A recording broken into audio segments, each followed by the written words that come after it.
Bicho, no dia 31 de janeiro de 2019, fechou o mercado da bola. Fechou todas as janelas de transferência, a não ser Portugal, que estende um pouco mais até o dia 2 de fevereiro. Mas praticamente o mercado da bola está fechado. E bicho, eu vou te falar uma coisa, muitas e muitas contratações, o mercado da bola realmente foi bastante movimentado, velho. Então, diante disso, eu decidi trazer para você as 7 maiores contratações desse começo de 2019. E na verdade, quando eu falo maiores contratações, não é em questão de dinheiro, e sim em questão de relevância, ou seja, as principais contratações desse começo de 2019. Sem falar muita coisa, chega mais e vem com nós.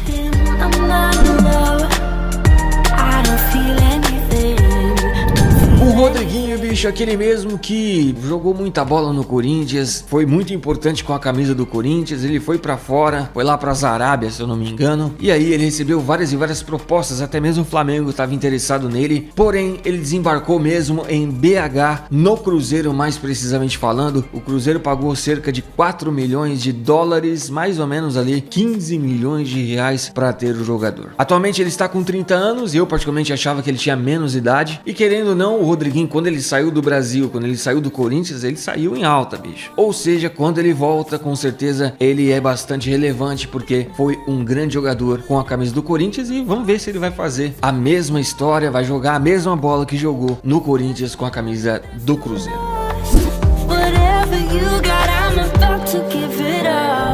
O Higuaín, o argentino Higuaín, ele, se você não sabe, ele é um jogador da Juventus, mas estava emprestado ao Milan. Só que no Milan ele não foi tão bem, até mesmo teve alguns problemas lá com a diretoria, e nessa janela de transferência ele foi emprestado para o Chelsea, agora dessa vez o Chelsea. Ele ainda é jogador da Juventus e ele foi para o Chelsea para terminar essa temporada 2018-2019, e talvez aí, se ele for bem, está no contrato lá que o Chelsea pode comprar ele. O fato é que o Higuaín já está com seus 31 anos, ou seja, está com a idade meio avançada, e vamos ver se ele vai render alguma coisa, porque no Milan ele não rendeu muita coisa. Aliás, faz tempo, mas muito tempo, que o Higuaín tenta render alguma coisa dentro de campo, mas a grande verdade é que nada acontece.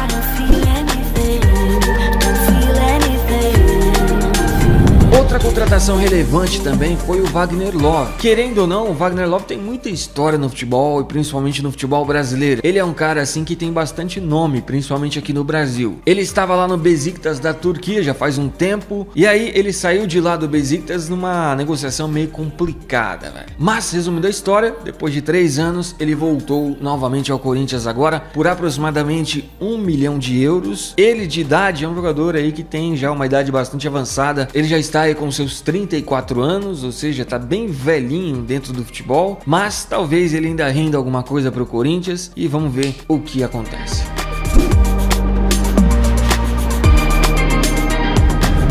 O espanhol Morata até hoje é uma incógnita. Ele cresceu nas categorias de base do Atlético de Madrid, depois ele foi para o Real Madrid, até que conseguiu fazer um certo nome, ter um certo espaço dentro do Real Madrid, mas aí depois ele foi vendido para o Chelsea por uma bolada, bicho, 80 milhões de euros, e no Chelsea ele não foi bem, não jogou muito bem, fez poucos gols, foi pouco relevante para o time. Aí, nessa janela de transferência, o Chelsea emprestou ele para o Atlético de Madrid, e na minha cabeça, acredito que o Atlético de Madrid seja o clube ideal para o Morata. Ideal para pelo menos ele dar uma crescida e voltar para o Chelsea, se isso acontecer. O time do Atlético de Madrid tem um grande timaço, né, bichos? Pelo amor de Deus, um grande time, e que talvez o Morata, se ele jogar o que ele sabe, ele se encaixe aí perfeitamente dentro desse time. Obviamente não poderia faltar aqui, bicho, essas contratações do Flamengo, principalmente a do Gabigol, que na verdade foi um empréstimo que o Flamengo fez com a Inter, e também o Arrascaeta, que tem apenas 24 anos e é o cara que tem a compra mais cara do futebol brasileiro até hoje, bicho. O Flamengo pagou para ter o Arrascaeta milhões, bicho, nada menos, nada mais que quase 64 milhões de reais. Essas contratações do Flamengo foram bastante relevantes, sem falar ainda em outras contratações que o Flamengo fez e ainda quer fazer na próxima janela de transferência. Agora fica aquela dúvida, né, bicho? Vamos ver se o Flamengo vai conseguir fazer esse time do papel dar certo dentro de campo.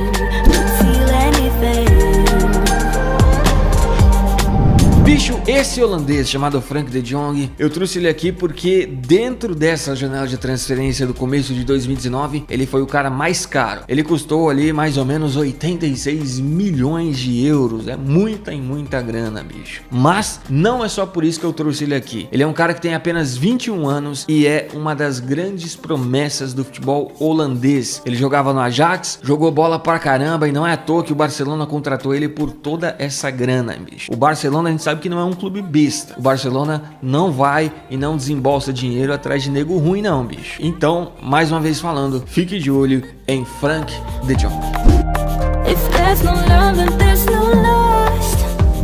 Agora, recentemente, não poderia faltar nesta lista o Paulo Henrique Ganso. Ele estava no Lens da França por empréstimo, ou seja, ele era jogador ainda do Sevilha. E aí ele decidiu agora recentemente rescindir o contrato com o Sevilha e o Fluminense contratou ele agora. Para você ter uma ideia de quanto que ele vai receber no Fluminense, no primeiro ano ele recebe um salário de 300 pau e no segundo ano para frente ele começa a receber 400 pau por mês. Ele fez um contrato de 5 anos, ou seja, 5 temporadas com o Fluminense e é aquela coisa, né, bicho? Eu já falei do Ganso algumas vezes. Para mim, o Ganso, ele é um cara que depois daquela lesão que ele teve no joelho, ele se transformou, ele nunca mais foi aquele Ganso de sempre. Na verdade, não é nem para mim, eu acho que até você vai concordar com isso e na verdade quase todo mundo. Depois daquela lesão que ele teve, ele nunca mais conseguiu ser aquele Ganso extraordinário, tanto que no Sevilha ele jogou como volante, não como meia, como ele sempre jogava. E aí o Ganso é uma incógnita, bicho. Eu não sei realmente como que ele vai ser, mas uma coisa que eu sinto, eu posso estar completamente errado e eu gostaria de estar errado, é que ele não consegue mais ser aquele Ganso do Santos. Então quando um time contrata ele, como por exemplo o Fluminense está contratando ele, bicho, se você torce pro Fluminense, já pensa, o Ganso vai ser aquele Ganso meio paradão em campo, que tem um bom passe,